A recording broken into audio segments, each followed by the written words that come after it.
Channel fun learning with Vanashree. So आज आपण 7th सेमीचं इंग्लिश आणि इंग्लिश मराठी मीडियमचं पण इंग्लिशमधला आपण 2.2 टू फेबल्स हा जो चॅप्टर आहे तो अभ्यास करणार आहोत. पण त्याआधी तुम्हाला थोडंसं इथे इंट्रोडक्शन दिलेलं आहे जेणेकरून तुम्हाला समजेल मुलांनो की फेबल्स म्हणजे काय होते. तर चला आपण ते वाचूया. A fable is a very short story usually with animal characters or even inanimate things that speak. बघा, फेबल म्हणजे काय असतात? फेबल या फार छोट्या स्टोरीज असतात. खूप लांब लांब अशा 4-5 पानाच्या स्टोरीज नसतात. तर ह्या अगदी छोट्याशा स्टोरीज असतात आणि याच्यामध्ये जे कॅरेक्टर असतात ना, ते कॅरेक्टर माणसांप्रमाणे बोलतात. सपोज एखादा ॲनिमल कॅरेक्टर असेल किंवा ॲनिमल कॅरेक्टर जरी नसेल, एखादी वस्तू जरी असेल, पण ते कशा पद्धतीने बिहेव करते? माणसांसारखं बोलत असते. आता it tells you about the ways of the world and how one should behave in society. आणि या ज्या स्टोरीज असतात फेबल्सच्या त्याच्यामध्ये ना एक मोरल असतं. मोरल ऑफ द स्टोरी आपण म्हणतो की एखादी स्टोरी कंप्लीट झाली तर आपल्याला टीचर विचारत असते की तुम्ही याच्यातून काय शिकलेलं आहे, म्हणजे काय मोरल तुम्हाला मिळालेलं आहे. सो एसअपची जी स्टोरी असते, फेबल्सची जे असतात त्याच्यामधून आपल्याला ऑलवेज काय भेटत असते? मोरल भेटत असते. या मोरल थ्रू आपण समजतो की सोसायटीमध्ये आपण कशा पद्धतीने बिहेव केलं पाहिजे. आता ह्या स्टोरीज कोणी लिहिलेल्या आहेत? This two fables come from Aesop, the famous Greek story teller. तुम्हाला अभ्यासाला इथे 2 स्टोरीज दिलेल्या आहे आणि या दोन्ही स्टोरीज लिहिणारा व्यक्ती कोण आहे? एसअप. आणि हा कोण आहे? ग्रीक स्टोरी टेलर आहे. His stories were told and retold in many countries according to their own local conditions. आता बघा, यांनी लिहिलेल्या ज्या स्टोरीज होत्या त्या ग्रीक देशातल्या कंडिशननुसार स्टोरी लिहिलेल्या होत्या, ठीक आहे.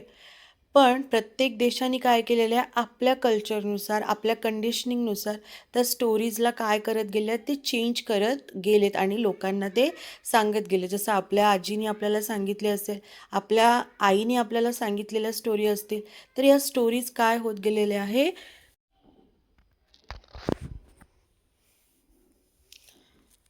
तर आपल्याला फर्स्ट स्टोरी जी दिलेली आहे, the two friends and the bear. I hope ही स्टोरी तुम्ही सर्वांनी लहानपणी ऐकलेली असेल मराठीमधून, पण ही स्टोरी तुम्हाला इंग्रजीमध्ये दिलेली आहे अभ्यासासाठी आणि त्याच्यासाठी आपल्याला याचा अभ्यास पण करावा लागेल, कारण एक्झाममध्ये याच्याशी रिलेटेड क्वेश्चन आन्सरसुद्धा मुलांना येऊ शकतात. बघा, स्टोरी काय आहे? Two friends were travelling together through a wood. Through a wood म्हणजे काय? तर जंगलातून जाणे. वूडचं मिनिंग काय होत असते? जंगल. When suddenly they came across a bear, the bear saw the travellers and rushed out upon them. जेव्हा ते जंगलातून जात होते तर त्यांनी काय त्यांच्या जवळून काय गेला? अक्रॉस अ बेअर म्हणजे त्यांच्या जवळून एक बेअर गेला. बेअर गेला. The bear saw the travellers. बेअरने त्या ट्रॅव्हलर्सला बघितला आणि तो जो बेअर होता तो पळतच त्यांच्याकडे आला. One of the travelers was good at climbing trees. Without waiting for his friend, he caught hold of the branch of nearby tree and hid himself among the leaves.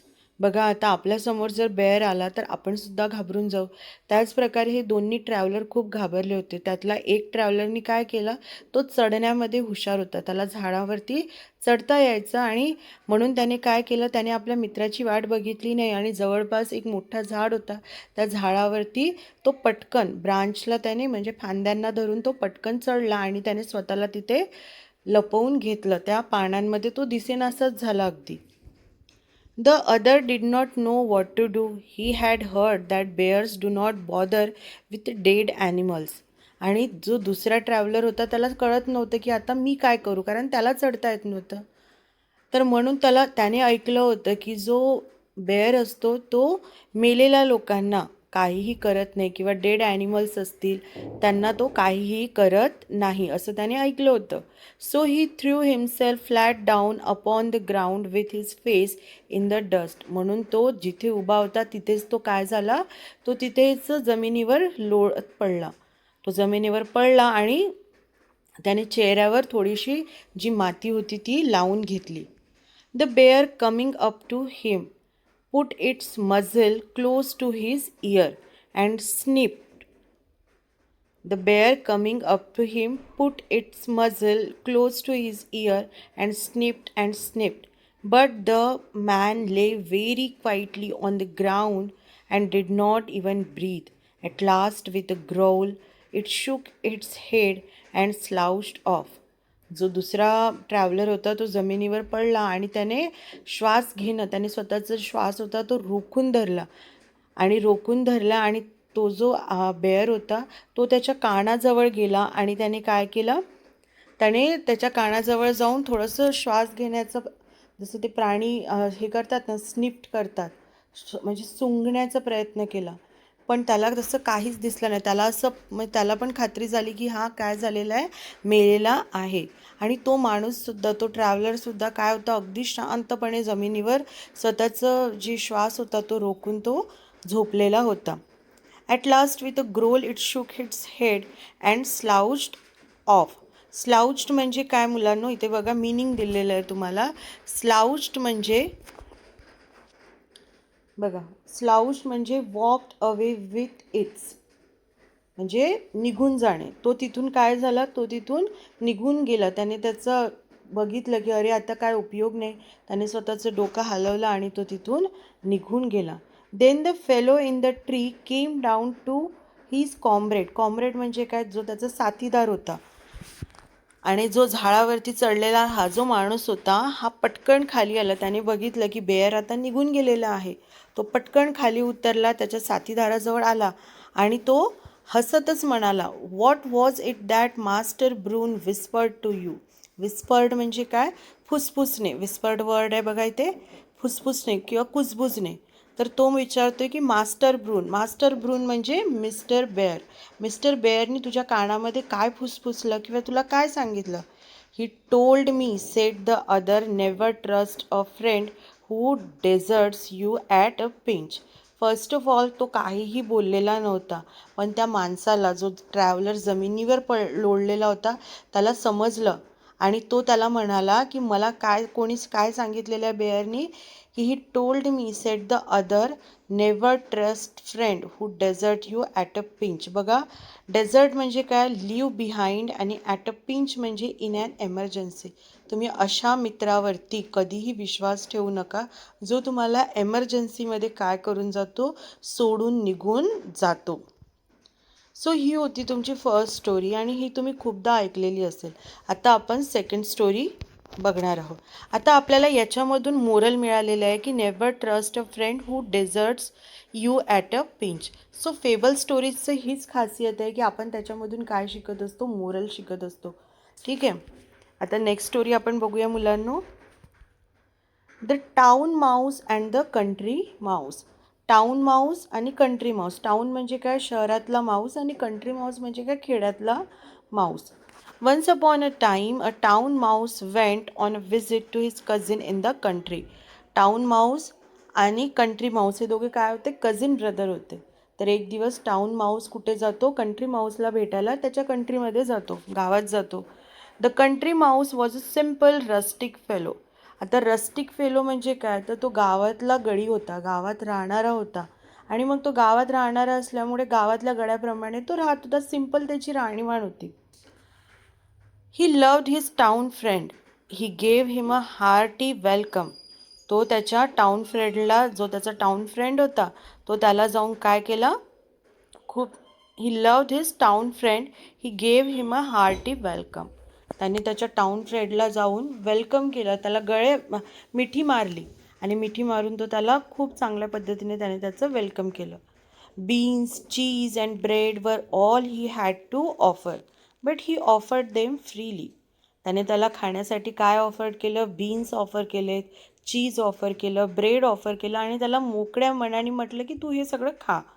The town mouse rather turned off his long nose at this simple country fare. Fare म्हणजे काय, food. पण जो town Mouse होता त्याने त्याचं नाक उंच केलं, उंच करून इकडे तिकडे बघत तो म्हणाला की मला हे म्हणजे जे सिम्पल हे जे तुझं जेवण आहे हे मला काही इतकं आवडलेलं नाही.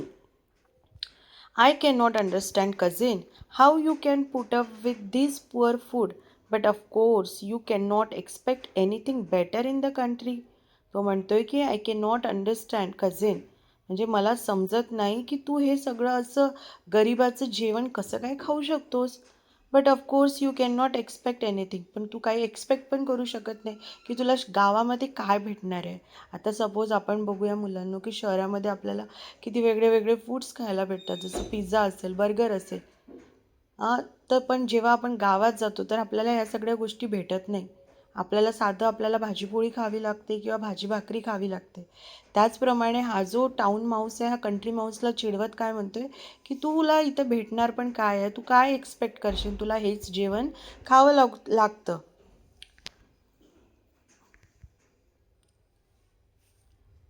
But of course, you cannot expect anything better in the country. Come with me and I will show you how to live. When you see town life, you will wonder how you could ever live in the country. तो म्हणतोय की माझ्यासोबत चल, मी तुला दाखवतो की कसं जगायचं असतं, कसं खायचं असतं. तू जेव्हा टाऊन लाईफ बघशील तर तू विसरून जाशील. तुला वाटणार की तू आत्तापर्यंत गावामध्ये, कंट्रीमध्ये कसा राहत होतास. No sooner said than done. The two mice set off for the town and arrived at the big house where the town mouse lived in a hole. जसं त्याने त्याला इन्व्हाइट केलं त्या तर हा लगेच काय झाला, कंट्री माऊस लगेच रेडी झाला आणि तो सुद्धा त्याच्याबरोबर टाऊनला गेला. टाऊनमध्ये जिथे एका मोठी जी बिल्डिंग होती तिथे एका छोट्याशा हॉलमध्ये हा जो माऊस होता तो राहत होता.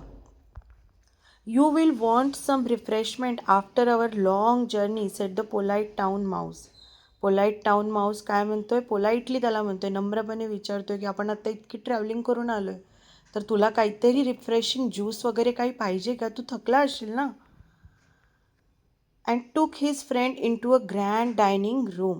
There they found the remains of fine feast. आणि तो त्याच्या मित्राला एका डायनिंग रूम, जिथे त्या घराचं डायनिंग रूम होतं तिथे तो घेऊन गेला. तिथे खूप सारं फीस्ट म्हणजे खूप सारं जेवण ठेवलेलं होतं, खूप सारं फूड होतं. जे रिमेनिंग होतं ते लोक जेवण करून निघून गेले होते आणि सगळं जेवण तसा अर्धा उरलेला होता.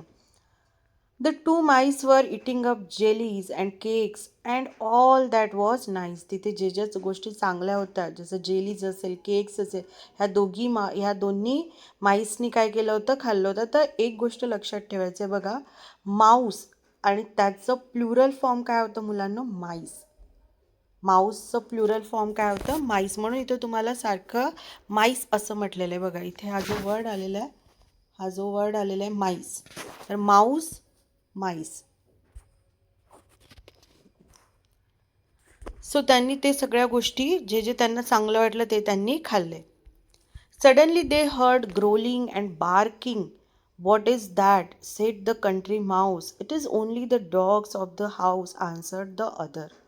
आणि जेव्हा ते खात होते, जेव्हा ते एन्जॉय करत होते त्या फीस्टला, तेव्हा जो कंट्री माऊस आहे त्याला एका गोष्टीचा आवाज आला. कसा आवाज आला, ग्रोलिंग आणि बार्किंग. ग्रोलिंग म्हणजे काय, गुरगुरणे, आणि बार्किंग म्हणजे भुंकणे. तर गुरगुरण्याचा जो डॉग होता तो गुरगुरत होता आणि भुंकत होता, त्याला आवाज आला. व्हॉट इज दॅट, त्याने त्याला विचारलं की काय, कशाचा आवाज आहे. तर तो टाऊन माऊस आहे तो काय म्हणायला लागला की कशाचाच नाही, हा फक्त डॉग्सचा आवाज आहे जे या घरचे आहेत. Only set the country Mouse, only.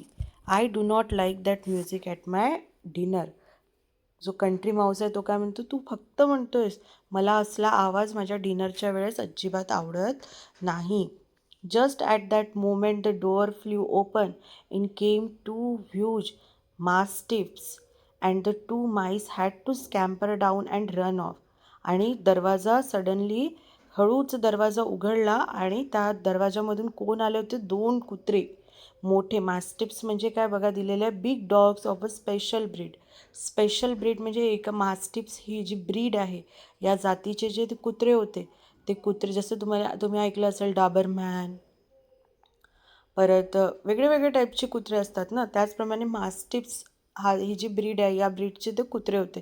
ते दोन्ही कुत्रे त्या दरवाजातून आत आले आणि हे दोघंही माईस जे होते ते काय झाले, घाबरलेत आणि त्यांनी तिथून पळ काढलात आणि ते घाबरत घाबरत आपल्या बिळात गेलेत. Good bye cousin, said the country mouse. Country mouse म्हणाला की मी आता चाललोय, good bye. What going to so soon, said the other.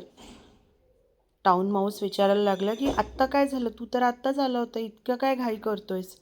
Yes, he replied. त्याने काय रिप्लाय केलं बघा. Better beans and bread in peace than cakes and jellies in fear.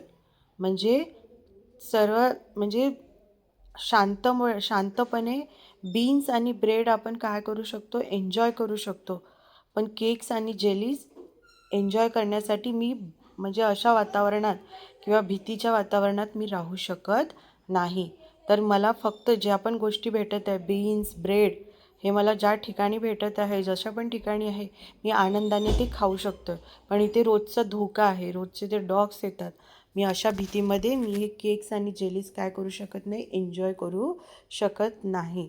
So हे 2 तुम्हाला काय दिले होते, फेबल्स दिलेले होते, ज्याचे तुम्हाला मोरल पण दिलेले आहे. आय होप मुलांनो ही स्टोरी तुम्हाला समजली असेल. जर व्हिडिओ हेल्पफुल वाटला असेल तर व्हिडिओला लाईक करा, शेअर करा, सबस्क्राईब